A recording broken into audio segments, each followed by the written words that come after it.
కాంగ్రెస్ అధికారంలోకి వచ్చి రెండేళ్లు పూర్తయినా జాబ్ క్యాలెండర్ మాటెత్తకపోగా వేలాది మంది ఉద్యోగులను ఇంటికి పంపి వారి పొట్ట కొడుతోంది. అధికారంలోకి వచ్చిన మొదటి ఏడాదే 30,000 మంది అవుట్సోర్సింగ్ ఉద్యోగులను తొలగించింది. తాజాగా మరో 35,000 మంది అవుట్సోర్సింగ్ కాంట్రాక్టు ఉద్యోగులను సాగనంపేందుకు ప్రభుత్వం కసరత్తు పూర్తి చేసింది. మార్చి 31 తర్వాత వారిని విధుల నుంచి తొలగించాలని నిర్ణయించినట్లు విశ్వసనీయంగా తెలిసింది. జీతభత్యాల భారాన్ని తగ్గించుకునేందుకు కాంగ్రెస్ ప్రభుత్వం చిరుద్యోగులని బలి చేస్తోంది. వీలైనంత మంది అవుట్సోర్సింగ్ ఉద్యోగులను తొలగించాలని నిర్ణయించింది. మార్చి 31 తర్వాత రాష్ట్ర వ్యాప్తంగా ఉన్న అవుట్సోర్సింగ్ ఏజెన్సీలను రద్దు చేయాలని నిర్ణయించినట్లు విశ్వసనీయ వర్గాలు తెలిపాయి.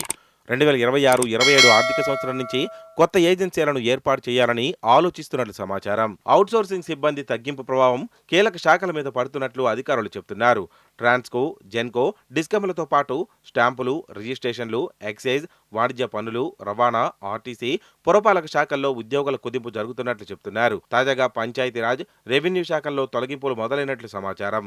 ఆర్థిక శాఖ గణాంకాల ప్రకారం వివిధ ప్రభుత్వ శాఖల పరిధిలో మొత్తం 4.93 లక్షల మంది కాంట్రాక్ట్, అవుట్సోర్సింగ్ ఉద్యోగులు పనిచేస్తున్నారు. జీతాల భారాన్ని తగ్గించుకునేందుకు అవుట్సోర్సింగ్ ఉద్యోగులను కుదించాలని ఆర్థిక శాఖ భావిస్తున్నట్టు తెలుస్తోంది.